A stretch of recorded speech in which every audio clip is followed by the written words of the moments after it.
This is the week of October 22nd, 2018, and you're tuned in to The Revolution. In today's episode, you'll be hearing two articles that appear in this week's edition of Revolution newspaper, as updated on the website REVCOM.us, the voice of the Revolutionary Communist Party, USA. First, as migrants march to the U.S., stop the demonization, criminalization, and deportation of immigrants and the militarization of the border.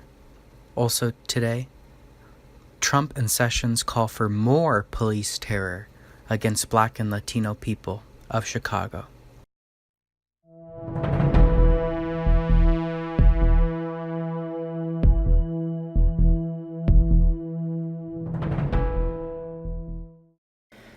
As migrants march to the U.S., stop the demonization, criminalization, and deportations of immigrants and the militarization of the border. On October 13, a caravan of some 600 migrants left Honduras determined to make their way to the U.S.-Mexico border to apply for asylum. As they trekked through Guatemala and reached the Mexican border 6 days later, their numbers had grown to an estimated 5,000, mainly from Honduras, with entire neighborhoods joining, according to some of the migrants. Men and women, youth, families, mothers carrying infant children, all were determined to escape the hell that's Honduras. A 16-year-old farm worker said, quote, "You can't live in Honduras. There isn't money. There's no help from the government. There's nothing." End quote. Others described relatives murdered or threatened by gangs or the government. None felt they had any future in Honduras.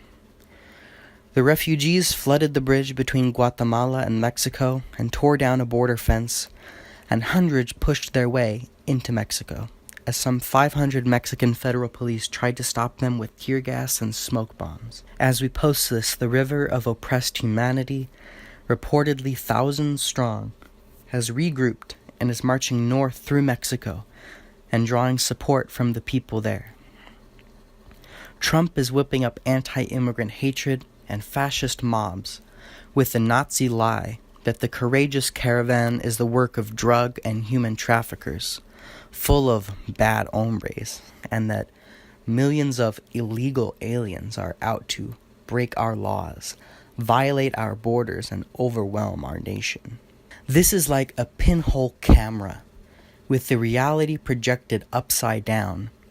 American imperialism under Democrats and Republicans has violated, preyed on, terrorized, and exploited Central America since the 1800s. The U.S. military invaded Honduras 7 times between 1903 and 1925 alone. It turned Honduras into a plantation for growing bananas and coffee and a sweatshop for cheap labor. It used Honduras as a base to fight dirty wars across Central America during the 1980s. In the 1990s, the U.S. seeded the rise of Central American gangs by deporting thousands of immigrant youth, many who'd gotten caught up in the gang life here, back to their home countries where there was no future for them. In 2009, the U.S. backed a military coup in Honduras, and that has escalated killing and violence to unbearable levels.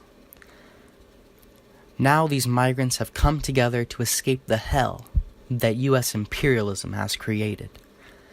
They have right on their side and must be supported. It's Trump and the whole imperialist system that are the criminals. For further background, see the American Crime series and much more at REVCOM.us. Check out American Crime Case number 75, Obama, Clinton, and the 2009 military coup in Honduras, and American Crime Case number 79, Ronald Reagan's Honduras, the atrocities of Battalion 316.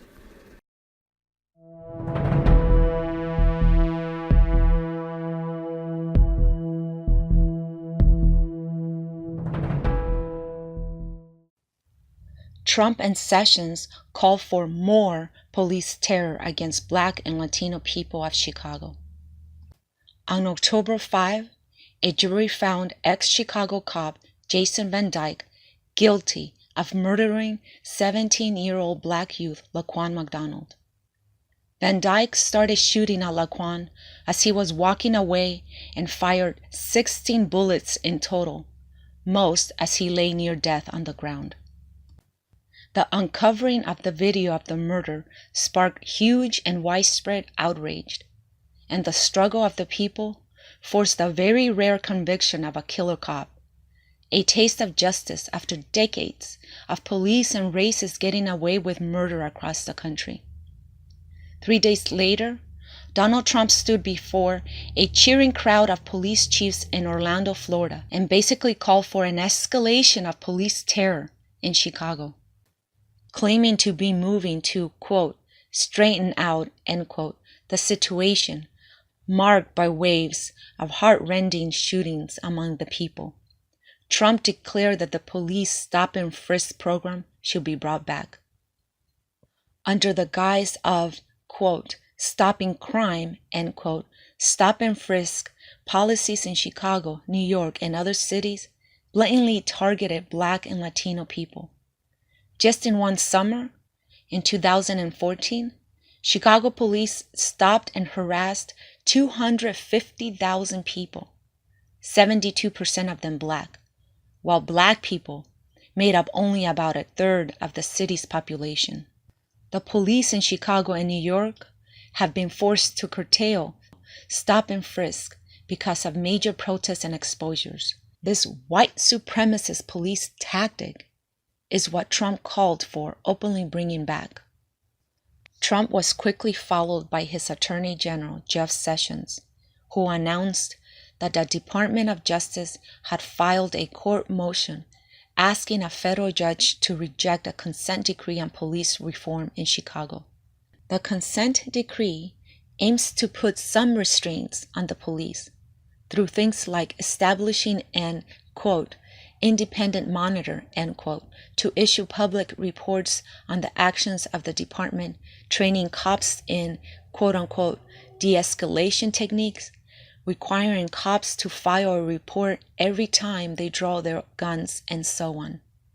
These constraints do not fundamentally alter the essential nature and structure of the police. As Bob Avakian has said, the role of the police is not to serve and protect the people. It is to serve and protect the system that rules over the people, to enforce the relations of exploitation and oppression, the conditions of poverty, misery, and degradation into which the system has cast people and is determined to keep people in. The law and order the police are about, with all their brutality and murder, is the law and the order that enforces all this oppression and madness. Basics 124. These slight concessions and attempts to somewhat quote-unquote moderate the actions of the Chicago PD were made in the face of massive nationwide protests of 2014 to 2016 that shut down Chicago for parts of November and December in 2015. The consent decree was initiated by Obama to maintain the overall legitimacy of the pig's role and taken up by some other forces to more fully drag what the police actually do, which is normally covered up, out into the light of the day. Yet, even this is too much for Trump and Sessions, who are determined to implement a full-on fascist program with a very strong and blatant white supremacist juggernaut as part of its cutting edge. Sessions had come to the Chicago area twice during the Van Dyke trial to rail against the consent decree and any sort of restrictions on the police, and to blame protesters for the violence among the youth, and flew there on October 18 to do so again. We're talking about Chicago, a city almost synonymous with, quote, police brutality, end quote. A city where in 2012, an off-duty cop shot into a group of Black youth hanging out on the streets because he thought they were too noisy, killing a 22-year-old bystander, Rakia Boyd. And he walked. Where unarmed, 15-year-old Dakota Bright was killed by police with a shot to the back of his head in 2012. And that killer cop walked too. Where over a 20-year period, Detective John Burge tortured confessions out of 200 quote-unquote suspects using cigarette burns, electric shock, and suffocation. Where for 11 years, cops maintained a secret quote-unquote black site in a warehouse, interrogating 7,000 people without letting their lawyers and families know where they were. In other words, this is a city where Black and Latino people are already subjected to a state of terror at the hands of the pigs. Now Trump and Sessions want to ramp this up to an even higher level. These sharp divisions at the top, focused now in particular around the consent decree, reflect the fact that the rulers as a whole are confronting a potentially volatile situation. Their system has absolutely no solution for the situation where millions of oppressed people face an utterly hopeless future. No solution except more repression, whether it be straight-up fascist crackdown or with promises of reforms to curb the most egregious racism and brutality among cops. Prepare for struggle. The moves and threats by the Trump-Pence regime to intensify police terror and brutality must be taken very seriously and opposed with urgency and determination right now by broad numbers of people. By all those who are angered when they see outrages like Van Dyke savagely murdering Laquan McDonald, the separation of thousands of immigrant children from their parents, the degradation and violence women face, the U.S.-backed genocidal war in Yemen, the planet-threatening despoliation of the environment, and many other crimes of this system. This struggle needs to be part of preparing for an actual revolution that can put a stop for good to police terror and murder and other outrages of the system. As How We Can Win, How We Can Really Make Revolution says, thousands need to get organized into the ranks of the revolution now, while millions are being influenced in favor of this revolution. We have seen the potential for this in the protests that have taken place against police brutality and murder, and other ways in which large numbers of people have gone up against the established authorities and the political, quote, rules of the game, end quote. But this needs to be transformed through struggle into revolutionary understanding, determination, and organization. And we need to oppose and disrupt the moves of the ruling powers to isolate, quote-unquote, encircle, brutalize, mass incarcerate, and murderously repress the people who have the hardest life under this system and who most need this revolution. We need to, quote-unquote, encircle them by bringing forth wave upon wave of people rising up in determined opposition to this system.